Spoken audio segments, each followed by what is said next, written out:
सूर्याय चंद्राय मंगलाय बुधाय च गुरुशुक्र शनिभ्यश्च राहुकेतुवे कुर्वन्तु सर्वे मम सुप्रभातं ಶ್ರೀಗುರುಭ್ಯೋ ನಮಃ ಹರಃ ಓಂ. ಸಮಸ್ತ ತುಳಸಿ ವೀಕ್ಷಕರಿಗೆ ಶಿವಸ್ವಾಮಿ ಗುರುಜಿಯ ಅನಂತ ನಮಸ್ಕಾರಗಳು. ಸ್ನೇಹಿತರೆ, ತಮಗೆಲ್ಲರೂ ಕೂಡ ಸೋಮವಾರದ ಶುಭೋದಯ. ಭಗವಂತ ನಿಮ್ಮೆಲ್ಲರಿಗೂ ಕೂಡ ಆಯುರಾರೋಗ್ಯ ಐಶ್ವರ್ಯವನ್ನು ಕೊಟ್ಟು ಕಾಪಾಡಲಿ ಅಂತ ಬೇಡ್ಕೊಳ್ತಾ 12 ರಾಶಿಗಳ ಫಲವನ್ನು ತಿಳ್ಕೊಳ್ತಕ್ಕಂಥ ಸಮಯ.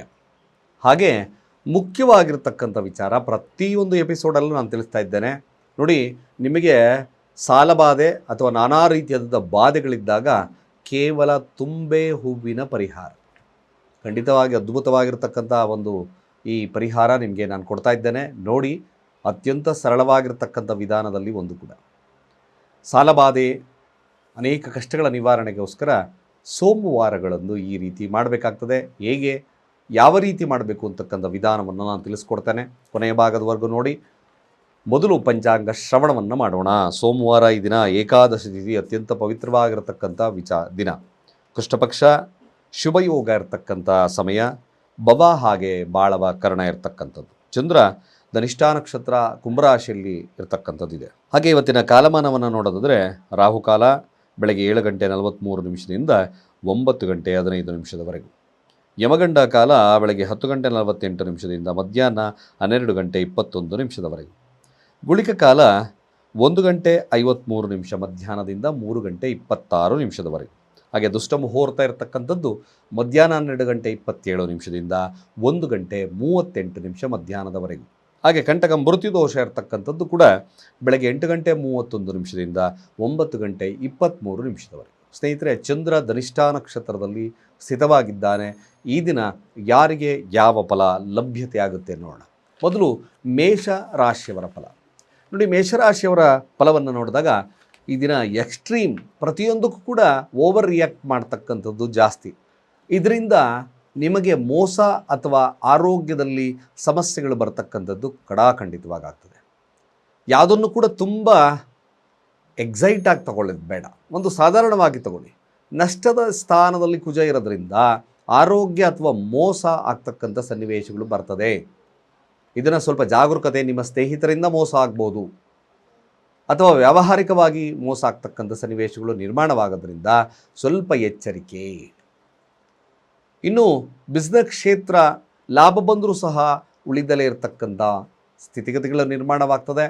ಸ್ವಲ್ಪ ಎಚ್ಚರಿಕೆಯನ್ನು ಕಾಲ ಕಳಿಬೇಕಾಗ್ತದೆ. ಈ ದಿನ ಸಾಧ್ಯವಾದರೆ ತೊಗರಿ ಬೇಳೆ ಅಥವಾ ಕೆಂಪು ವಸ್ತ್ರವನ್ನು ದಾನವನ್ನು ಮಾಡ್ತಕ್ಕಂಥ ಕೆಲಸವನ್ನು ಮಾಡಿ. ಶಿವಶಿವ ಸುಬ್ರಹ್ಮಣ್ಯ ಹರ ಹರ ಸುಬ್ರಹ್ಮಣ್ಯ ಮಂತ್ರವನ್ನು 108 ಬಾರಿ ಜಪವನ್ನು ಮಾಡಿ ತದನಂತರ ಮುಂದಿನ ಕೆಲಸಕ್ಕೆ ಹೋಗ್ತಕ್ಕಂಥ ಕೆಲಸವನ್ನು ಮಾಡಿ. ಶಿವಶಿವ ಸುಬ್ರಹ್ಮಣ್ಯ ಹರ ಹರ ಸುಬ್ರಹ್ಮಣ್ಯ, ಖಂಡಿತವಾಗಿ ಶುಭವಾಗ್ತದೆ. ಹಾಗೆ ವೃಷಭ ರಾಶಿಯವರ ಫಲಾಫಲ, ಖಂಡಿತವಾಗಿ ವೃಷಭ ರಾಶಿಯವರಿಗೆ ಲಾಭದ ಸ್ಥಾನದಲ್ಲಿರ್ತಕ್ಕಂಥ ಕುಜ ನಿಮಗೆ ವ್ಯಾವಹಾರಿಕವಾಗಿ ಅತ್ಯಧಿಕವಾಗಿ ಲಾಭವನ್ನು ಮಾಡುತ್ತೆ. ಕೇವಲ ನಿಮ್ಮ ಹೆಸರು ಕೀರ್ತಿ ಪ್ರತಿಷ್ಠೆ ಆಗ ನಿಮ್ಮ ಶ್ರಮದಿಂದ ಗೆಲ್ಲುವ ಸದಾವಕಾಶವನ್ನು ಕೊಡುತ್ತೆ. ಖಂಡಿತವಾಗಿ ವೃಷಭ ರಾಶಿಯವರ ವಿಚಾರಕ್ಕೆ ಬಂದಾಗ ಲಾಭದ ದಿನವಾಗಿ ಪರಿಣಾಮವನ್ನು ಬೀರುತ್ತೆ. ಒಳ್ಳೆಯ ದಿನ, ಶುಭವಾಗಲಿ. ಹಾಗೆ ಮಿಥುನ ರಾಶಿಯವರ ಫಲಾಫಲ ಹೇಗಿರ್ತಕ್ಕಂಥದ್ದು. ಮಿಥುನ ರಾಶಿಯವ್ರಿಗೂ ಕೂಡ ಶತ್ರುವಿನ ಮೇಲೆ ವಿಜಯವನ್ನು ಸಾಧಿಸ್ತಕ್ಕಂಥ ದಿನ. ಕೋರ್ಟ್ ಕಚೇರಿಯ ವಿಚಾರದಲ್ಲೂ ಕೂಡ ಗೆಲುವನ್ನು ಸಾಧಿಸ್ತಕ್ಕಂಥ ದಿನ.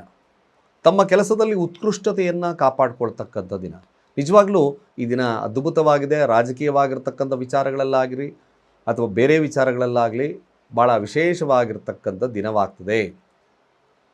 ಅದೇ ಯಾವುದೇ ಒಬ್ಬ ವ್ಯಕ್ತಿಯನ್ನು ನಂಬಬೇಕಾದ್ರೆ ಕೂಲಂಕುಷವಾಗಿ ಯೋಚಿಸಿ ನಂಬತಕ್ಕಂಥದ್ದು ಭಾಳ ಮುಖ್ಯ.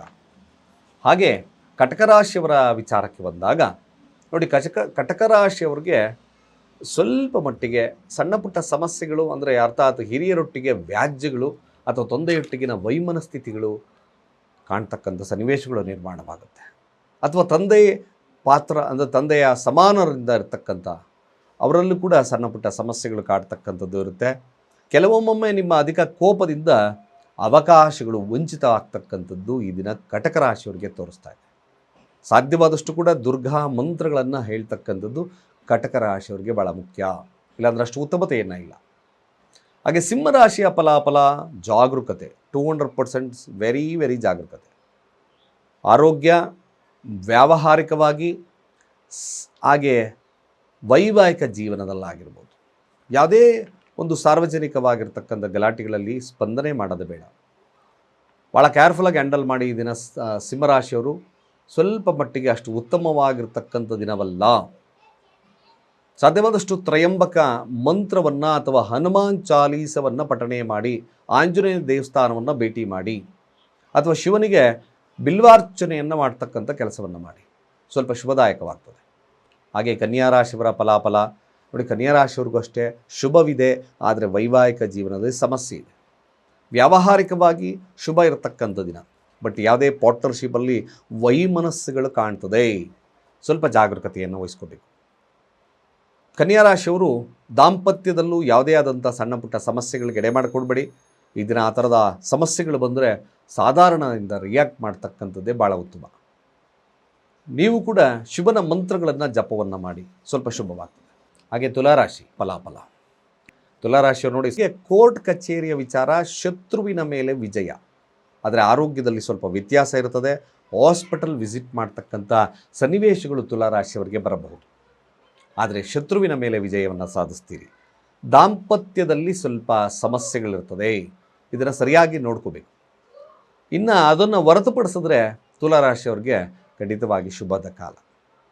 ಹಾಗೆ ವೃಶ್ಚಿಕ ರಾಶಿಯವರ ಫಲಾಫಲ ಹೇಗಿರ್ತಕ್ಕಂಥದ್ದು ನೋಡಿ, ವೃಶ್ಚಿಕ ರಾಶಿಯವರಿಗೆ ಹೈಲಿ ಎನರ್ಜೆಟಿಕ್ ಡೇ, ಸ್ವಲ್ಪ ಈಗೋಸ್ಟಿಕ್ ನೇಚರು ಕೂಡ ಹಾಗೆ ಜಾಸ್ತಿ ಇರುತ್ತೆ, ತುಂಬ ಎನರ್ಜೆಟಿಕಲ್ ಡೇ.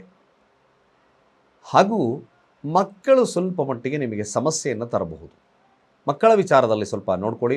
ಮಕ್ಕಳಿಗೆ ಸಣ್ಣ ಪಟ್ಟ ಪೆಟ್ಟುಗಳು ಬೀಳ್ತಕ್ಕಂಥ ಸನ್ನಿವೇಶಗಳು ನಿರ್ಮಾಣವಾಗ್ತದೆ. ಹಾಗೆ ಪ್ರೀತಿಯ ವಿಚಾರದಲ್ಲಿ ಮೋಸ ಹೋಗ್ತಕ್ಕಂಥ ಸನ್ನಿವೇಶಗಳು ಕೂಡ ನಿರ್ಮಾಣವಾಗ್ತಕ್ಕಂಥದ್ದು ಇರ್ತದೆ. ಹಣಕಾಸು ವಹಿವಾಟುಗಳು ಸ್ವಲ್ಪ ಕೆಲಸದಲ್ಲಿ ಒತ್ತಡ ಇರತಕ್ಕಂಥ ದಿನವಾಗ್ತದೆ. ಅದನ್ನು ಸ್ವಲ್ಪ ಸರಿಯಾದಂಥ ಜಾಗರೂಕತೆಯಿಂದ ಮ್ಯಾನೇಜ್ ಮಾಡ್ತಕ್ಕಂಥದ್ದು ಒಳ್ಳೆಯದು. ಸಾಧ್ಯವಾದಷ್ಟು ಕೂಡ ಹನುಮಾನ್ ಚಾಲೀಸವನ್ನು ಜಪವನ್ನು ಮಾಡಿದ್ರೆ ಸ್ವಲ್ಪ ಶುಭದಾಯಕವಾಗ್ತದೆ. ಹಾಗೆ ಧನುರಾಶಿಯವರ ಫಲಾಫಲ, ಧನುರಾಶಿಯವ್ರಿಗೆ ವಿಶೇಷವಾಗಿರ್ತಕ್ಕಂಥದ್ದು ಆಸ್ತಿ ಖರೀದಿ ಯೋಗ ಲಭ್ಯತೆ ಇರತಕ್ಕಂಥದ್ದು ಇರುತ್ತೆ. ಅದೇ ರೀತಿಯಾಗಿ ವಾಹನಾದಿಗಳಿಂದ ಸ್ವಲ್ಪ ಎಚ್ಚರಿಕೆ ಇರಲಿ. ಕೆಲವೊಂದು ವಿಚಾರಗಳು ಅಂದರೆ ಈ ಎಲೆಕ್ಟ್ರಾನಿಕ್ಸ್ ಐಟಮಿಂದ ಸ್ವಲ್ಪ ಮಟ್ಟಿಗೆ ಎಚ್ಚರಿಕೆಯಿಂದರಿ, ಅವು ಖರ್ಚುಗಳನ್ನು ತರಬಹುದು. ನಿಮಗೆ ಇದ್ದಕ್ಕಿದ್ದಾಗಿರ್ತಕ್ಕಂಥ ಖರ್ಚುಗಳ ತರತಕ್ಕಂಥಿರುತ್ತೆ. ಮನೆಯಲ್ಲಿ ವ್ಯಾಜ್ಯಗಳನ್ನು ಮಾಡ್ಕೋಬೇಡಿ, ಇದರಿಂದ ಮನಃಶಾಂತಿ ಹಾಳಾಗೋದು ಧನುರಾಶಿಯವರಿಗೆ ಸತ್ಯ. ಸಾಧ್ಯವಾದಷ್ಟು ಕೂಡ ಸುಬ್ರಹ್ಮಣ್ಯನ ದೇವಸ್ಥಾನ ಅಥವಾ ಸುಬ್ರಹ್ಮಣ್ಯನ ಆರಾಧನೆ, ಸುಬ್ರಹ್ಮಣ್ಯನ ಅಷ್ಟೋತ್ತರವನ್ನು ಜಪವನ್ನು ಮಾಡೋದು ಸ್ವಲ್ಪ ಶುಭದಾಯಕ. ಮಕರ ರಾಶಿ ಖಂಡಿತವಾಗಿ ಲಾಭದ ದಿನ. ಕಮಿಷನ್ ಆಧಾರಿತವಾಗಿರ್ತಕ್ಕಂಥ ವ್ಯಕ್ತಿಗಳಿಗೆ, ರಿಯಲ್ ಎಸ್ಟೇಟ್ ಮಾಡ್ತಕ್ಕಂಥವ್ರಿಗೆ ಅತ್ಯದ್ಭುತವಾಗಿರ್ತಕ್ಕಂಥ ಶುಭದಾಯಕ. ಯಾಕೆ ಶನಿಯೊಟ್ಟಿಗೆ ಕುಜನಿದ್ದಾನೆ. ನೆರೆ ಹೊರೆ ಅಕ್ಕಪಕ್ಕದವರ ಸಹೋದರರ ಜೊತೆ ಸರಿಯಾದಂಥ ಬಾಂಧವ್ಯವನ್ನು ಬೆಳೆಸ್ಕೊಳ್ಳಿ. ಇಲ್ಲಾಂದರೆ ಅದೊಂದು ಸಣ್ಣ ಪುಟ್ಟ ಸಮಸ್ಯೆಗಳನ್ನು ಮಾಡುತ್ತೆ ಹೊರತುಪಡಿಸಿದ್ರೆ ಇನ್ನೆಲ್ಲ ಮಿಕ್ಕ ವಿಚಾರದಲ್ಲಿ ಲಾಭದಾಯಕವಾಗಿರ್ತಕ್ಕಂಥ ದಿನ. ಕುಂಭರಾಶಿಯ ಫಲಾಫಲ, ಕುಂಭರಾಶಿಯವರಿಗೆ ಸ್ವಲ್ಪ ಕುಟುಂಬ ವ್ಯಾಜ್ಯಗಳಿರ್ತಕ್ಕಂಥ ದಿನ. ಸ್ವಲ್ಪ ಮಟ್ಟಿಗೆ ನಿಮ್ಮ ಈಗೋಸ್ಟಿಕ್ ನೇಚರಿಂದ, ಹಾಗೆ ಸ್ವಲ್ಪ ಮಟ್ಟಿಗೆ ನೀವು ಅತಿಯಾದಂಥ ಕೋಪದ ವಾತಾವರಣದಿಂದ ಸ್ವಲ್ಪ ನಿಮ್ಮ ಹಣಕಾಸು, ಕುಟುಂಬ ಇದರಲ್ಲಿ ಸಣ್ಣ ಪುಟ್ಟ ತೊಂದರೆಗಳು ಕಾಣಿಸ್ಕೊಳ್ತಕ್ಕಂಥದ್ದಿರುತ್ತೆ. ಅದನ್ನು ಹೊರತುಪಡಿಸಿದ್ರೆ ಒಂದು ಸಾಧಾರಣವಾಗಿರ್ತಕ್ಕಂಥ ದಿನ. ಹನುಮಾನ್ ಚಾಲೀಸವನ್ನು ಪಠಣೆ ಮಾಡ್ತಕ್ಕಂಥದ್ದು ಕುಂಭರಾಶಿಯವರಿಗೆ ಭಾಳ ಮುಖ್ಯ, ಶುಭವಾಗ್ತದೆ. ಕೊನೆಯದಾಗಿ ಮೀನರಾಶಿ, ಸಾಧ್ಯವಾದಷ್ಟು ಮೀನರಾಶಿಯ ಹಣಕಾಸು ವ್ಯವಹಾರ, ಹಾಗೆ ಲಾಭ ಅಥವಾ ಆರೋಗ್ಯ ಇದರಲ್ಲಿ ಸ್ವಲ್ಪ ಜಾಸ್ತಿ ಕಾಳಜಿಯನ್ನು ವಹಿಸ್ಕೊಳ್ಳಿ. ಇದ್ದಕ್ಕಿದ್ದಾಗೆ ದೂರ ಪ್ರಯಾಣಗಳು ಬರ್ಬೋದು, ವಿದೇಶ ಪ್ರಯಾಣಗಳು ಏನಾದರೂ ಇದ್ದರೆ ಭಾಳ ವಿಶೇಷವಾಗ್ತದೆ. ತುಂಬ ಈಗೋಸ್ಟಿಕ್ ನೇಚರ್ ಇರತಕ್ಕಂಥ ಸನ್ನಿವೇಶಗಳು ಬರುತ್ತೆ. ಹಿರಿಯರಿಗೆ ಯಾವುದೇ ಆದಂಥ ಒಂದು ಬೆಲೆಯನ್ನು ಕೊಡದಲೇ ಇರತಕ್ಕಂಥ ದಿನವಾಗ್ತದೆ. ಅನ್ನೆಸಸರಿ ಕೋಪವನ್ನು ಮಾಡ್ಕೊಳ್ಬೇಡಿ, ಆ್ಯಂಗ್ಸೈಟಿ ಅಂತ ಕರಿತೀವಿ. ಆ್ಯಂಗ್ಸೈಟಿಯನ್ನು ಬಿಟ್ಬಿಡಿ, ಸ್ವಲ್ಪ ಸಮಾಧಾನದಿಂದ ವರ್ತನೆ ಮಾಡ್ಕೊಳ್ಳಿ. ಸಾಧ್ಯವಾದರೆ ಶಿವನ ಮಂತ್ರಗಳನ್ನು ಜಪವನ್ನು ಮಾಡಿ ಅಥವಾ ದುರ್ಗಾ ಮಂತ್ರಗಳನ್ನು ಜಪವನ್ನು ಮಾಡಿದ ಆದಲ್ಲಿ ಸ್ವಲ್ಪ ಶುಭದಾಯಕವಾಗಿರ್ತಕ್ಕಂಥ ವಾತಾವರಣ ನಿರ್ಮಾಣವಾಗ್ತದೆ. ಇಷ್ಟು ದ್ವಾದಶ ರಾಶಿಗಳ ಫಲಾನುಫಲಗಳು. ಅನೇಕವಾಗಿರ್ತಕ್ಕಂಥ ಆರೋಗ್ಯ ಅಥವಾ ಬಾಧೆಗಳು ಅಥವಾ ಸಾಲ ಬಾಧೆಗಳು, ನಾನಾ ರೀತಿಯಾದ ಸಂಕಷ್ಟಗಳಿಗೆ ಸಂಕಲ್ಪ ಸಹಿತವಾಗಿ 11 ತುಂಬೆ ಹೂವನ್ನು 11 ಸೋಮವಾರ ಸಂಕಲ್ಪ ಸಹಿತವಾಗಿ ಶಿವನಿಗೆ ಅರ್ಪಣೆಯನ್ನು ಮಾಡಿ.